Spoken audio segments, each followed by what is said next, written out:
O estudo que vamos apresentar neste momento, ele tem um título bastante sugestivo, que é As Duas Noivas do Cordeiro.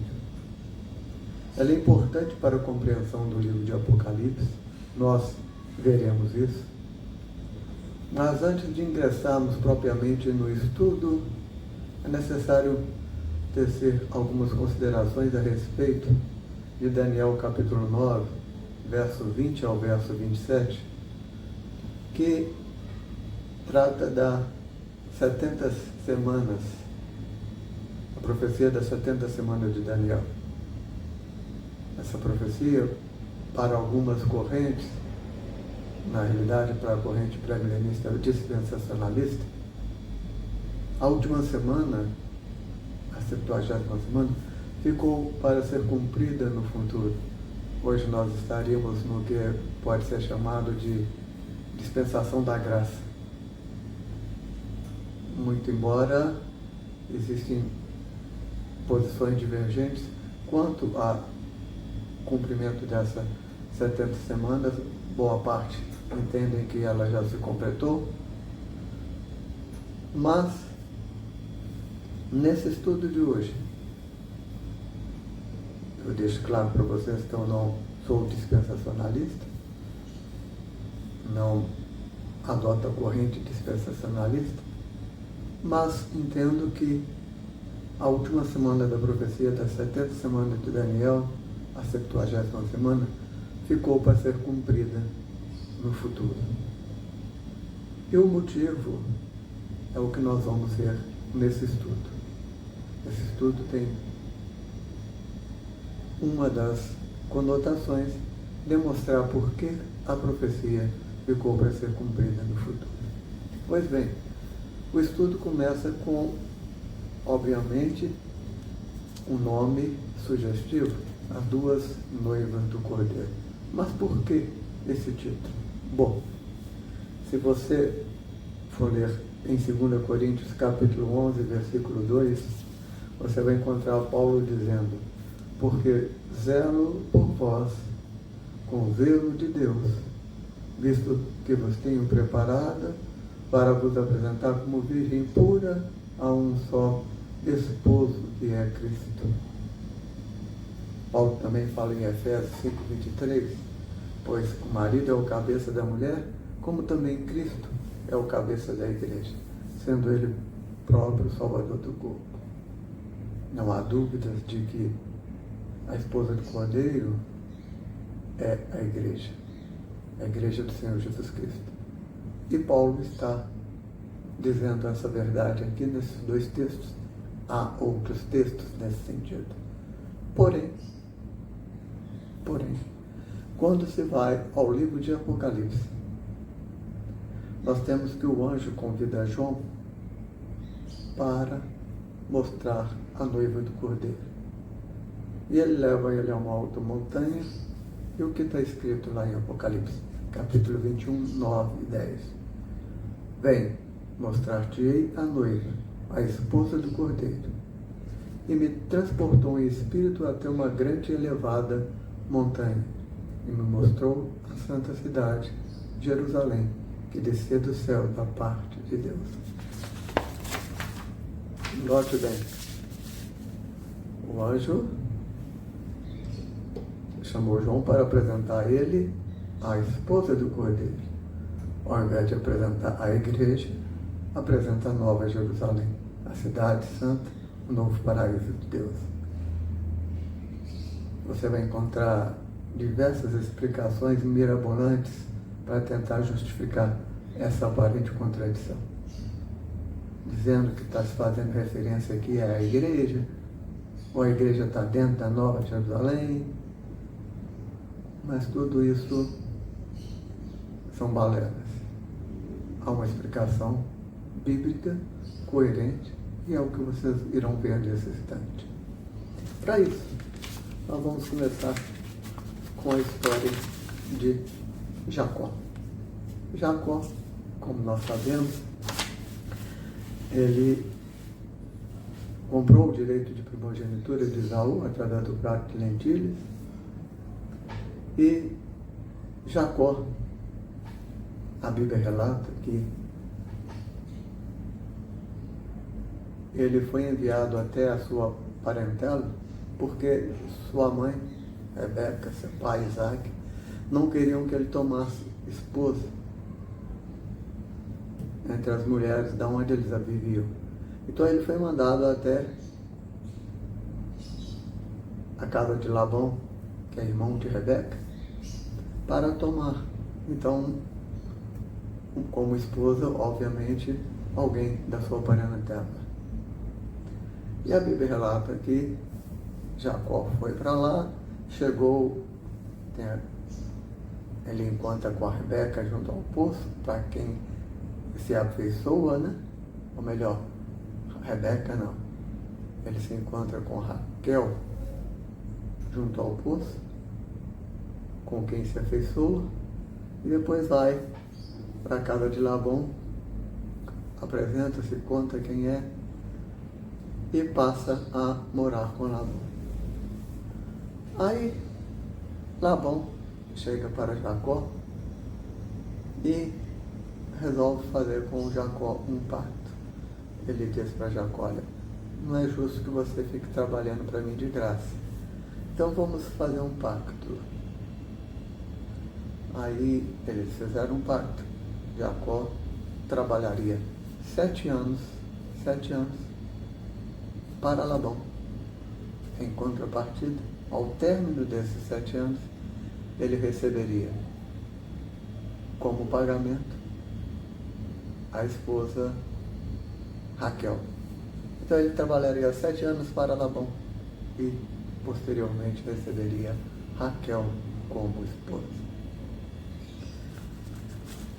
A Bíblia relata em Gênesis 29:18, Jacó amava Raquel e disse: 7 anos te servirei por tua filha mais moça, Raquel. Feito o pacto, passou-se os 7 anos, Jacó foi então, obviamente, cobrar, né, o seu salário. Houve as festas de núpcias. Jacó entrou para a tenda com a esposa, e na manhã seguinte, surpresa para Jacó, ele era com Lia e não Raquel. Labão fez o quê? Entregou Lia no lugar de Raquel. Aí Jacó, obviamente, ficou muito indignado e foi tirar satisfação com Labão. Aí Labão disse para Jacó: não se faz assim em nossa terra. Não se dá mais nova antes da primogênita. Cumpre a semana desta, então lhe daremos também a outra pelo trabalho de outros 7 anos, que ainda me servirá. Presta atenção nisso. Jacó recebeu Lia, e Labão fala para ele: deixa transcorrer a semana de Lia, ou a semana de núpcias dela. Terminou a semana de núpcias, eu te entrego Raquel, e você trabalha mais 7 anos. No início ele trabalhou 7 anos, recebeu Raquel. Para receber Raquel, mas recebe Lia. Decorreu a semana de núpcias de Lia, ele recebe Raquel e trabalha mais 7 anos. Então, na primeira vez, ele trabalhou primeiro para depois receber. Agora ele recebe e paga depois com o trabalho. Então, Jacó recebe Raquel e passa a viver com Raquel e com Lia. Dessa união, também considerando as próprias concubinas, né? Nasceram a Jacó 12 filhos e uma filha mulher, e desses 12 filhos eles foram denominados as 12 tribos de Israel. Não vou citar os nomes, mas vai aparecer aqui o nome das 12 tribos e a referência bíblica a respeito. Mas a Bíblia relata, obviamente, que um dos filhos de Jacó, José, foi vendido como escravo para o Egito e lá se tornou governador. Ele casou-se lá e teve 2 filhos, Manassés e Efraim. Posteriormente, com a fome que veio sobre toda a terra, seus familiares desceram para o Egito. Jacó, foram 70 pessoas. E o que ocorre? Nós temos, em relação a 2 netos de Jacó, algo que ele não fez em relação a qualquer outro neto. Somente com Manassés e Efraim. A Bíblia relata que Jacó chegou para José e disse: agora os teus 2 filhos que te nasceram na terra do Egito, antes que eu viesse a ti no Egito, são meus. Efraim e Manassés serão meus, assim como Rubem e Simeão. Ora bem, Jacó faz algo que não fez com nenhum outro neto. Ele toma como seus próprios filhos os filhos de José. Então, nós temos aí na contagem das tribos, nós temos 14 pessoas. Os 12 filhos de Jacó e os 2 filhos de José. Guardem isso. Importante também dizer o seguinte, que quando Israel desceu, quando Jacó desceu para o Egito, era 70 pessoas.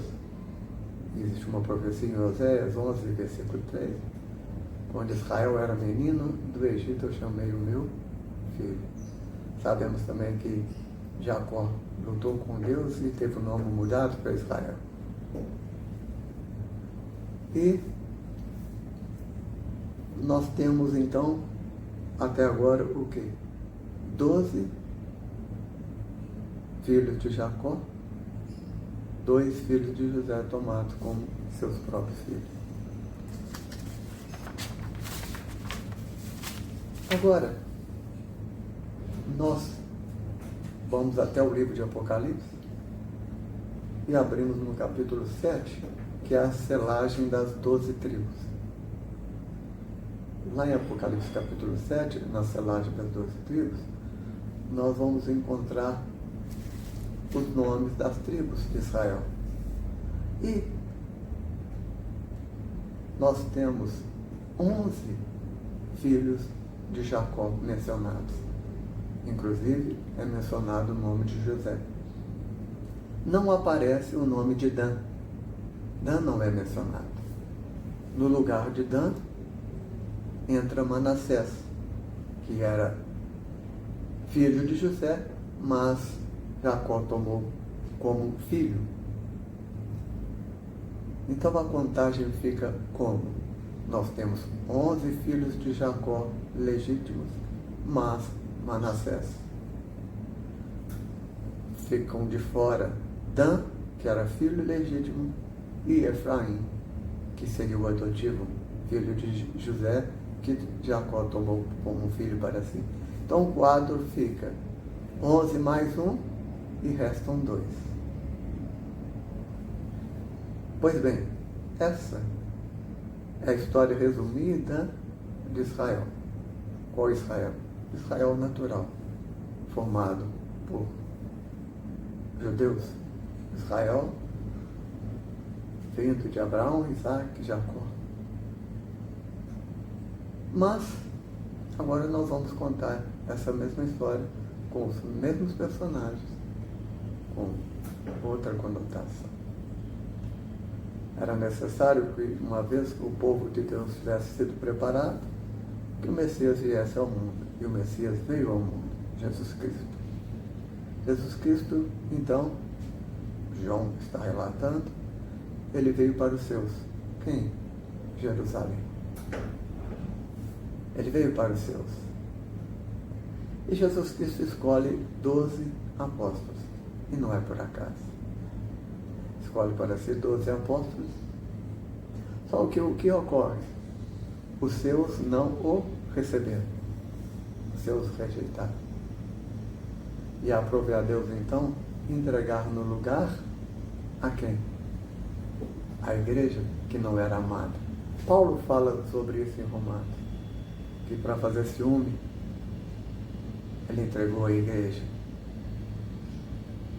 E nós temos, então,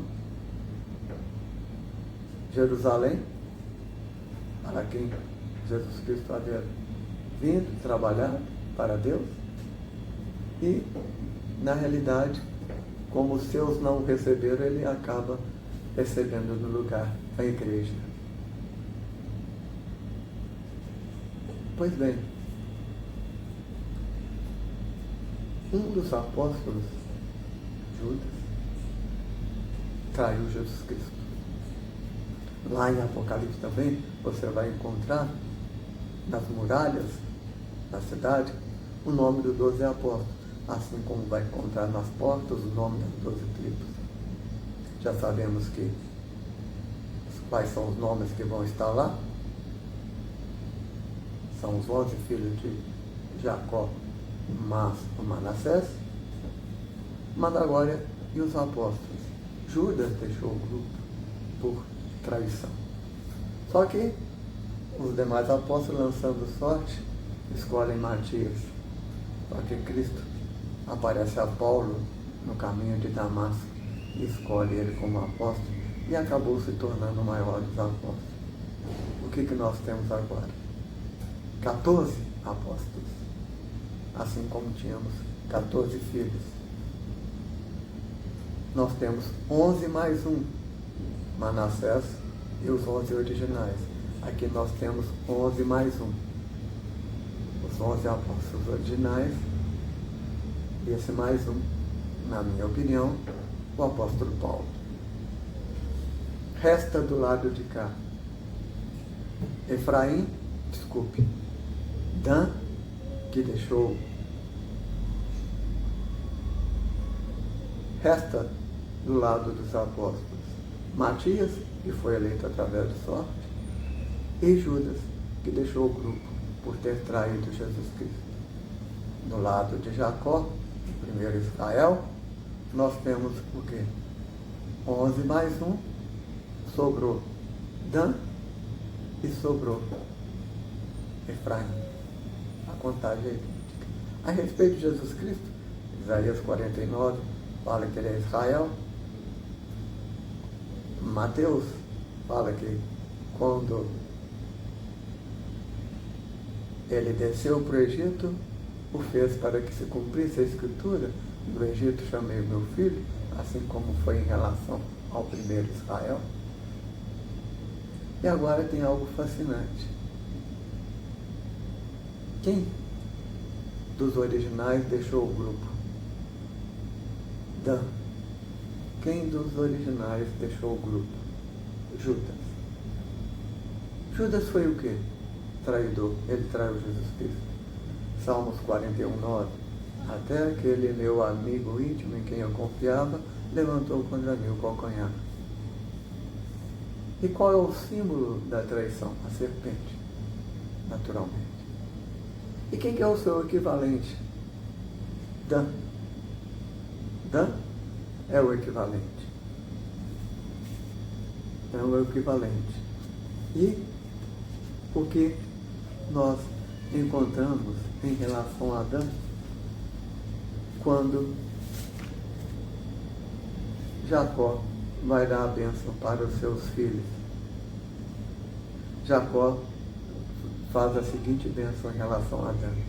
Dan será uma serpente junto ao caminho, uma víbora junto à vereda, que morde os talões do cavalo e faz cair o seu cavaleiro por detrás. Ora, Dan, o equivalente de Judas, é apresentado como traidor, através da serpente, que é o símbolo da traição. Então nós temos um quadro idêntico. Só que Jacó trabalhou por Raquel, recebeu Lia. decorrida a semana de Lia, ele recebe Raquel e decorre mais 7 anos. Jesus Cristo veio para os seus, mas os seus não receberam.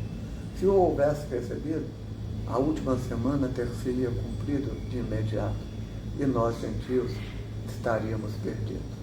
Porém, aprove a Deus permitir que houvesse endurecimento por parte de Israel, para que a igreja fosse recebida no lugar. Então, a igreja recebeu no lugar de Raquel. A igreja entra como a escolhida no lugar de Jerusalém. Estamos hoje, portanto, em que? Na semana da igreja, ou na semana de Lia. E ao final dessa semana, naturalmente, você tem então o início da última semana, com o recebimento, obviamente, de Raquel, ou Jerusalém. Temos que ter em mente o que Paulo disse a respeito do povo de Deus. Cristo acabou com a barreira de inimizade. Hoje não há judeus nem gentios, há o povo de Deus. E esse povo de Deus representado através de quem? Do Israel derradeiro, que é Jesus Cristo. Existem outras semelhanças, outras questões, vamos dizer assim, idênticas entre as duas histórias, como por exemplo, Jacó não era o primogênito, por um prato de lentilhas, ele comprou a primogenitura de Esaú, seu irmão, do qual ele era gêmeos. Jesus Cristo, na realidade, ele veio por conta do primeiro Adão, que, por um fruto que não podia comer, deixou o seu direito de primogenitura. Porque Adão era para estar aqui até hoje, mas o Adão pecou e foi necessária a vinda do último Adão, sem pecado algum, para vencer e reparar o que o primeiro Adão fez de errado. E nós temos outros pontos também comuns, eu vou deixar depois resumido para vocês. Agora tem um ponto, então, que é interessante também. Ora, a tradição relata que Jesus Cristo viveu com 33 anos e meio, mas na realidade, ele, ao falecer, ao morrer na cruz por nossos pecados, ele tinha 37 anos, que foi o quê? Os 7 anos iniciais que ele trabalhou em prol de Raquel, ou Jerusalém, né? Mas recebeu no lugar a Lia, que é a igreja. Hoje estamos na semana, obviamente, da igreja, e futuramente ter-se-á início a última semana, predita em Daniel 9, versículo 27. Então, o título é sugestivo. E quem errou? Paulo ou João? Nenhum dos dois. Ambos estão corretos. Por quê? Porque a igreja foi recebida primeiro e Jerusalém será recebida posteriormente. E há um detalhe também que deve ser demonstrado para vocês, não pode passar despercebido. Jesus Cristo, ele também é Deus. Então ele, como filho, tem como esposa a igreja, e nós somos filhos de Deus, e naturalmente Jerusalém é a nossa mãe. Gálatas 4:26. Jesus Cristo, como Deus, tem como esposa Jerusalém, e nós somos seus filhos. Não há incoerência alguma. Então, a última semana da profecia, das 70 semanas, ficou para se cumprir no futuro? Ficou. Por que motivo? Por conta do ingresso da igreja. Era necessário que a igreja ingressasse. Era necessário que os gentios fizessem parte do povo de Deus. Então, aprove a Deus, assim como aprove a Labão, entregar primeiro a primogênita. Aprove a Deus entregar primeiro a Jesus Cristo, a igreja. Que Deus abençoe Até o próximo estudo.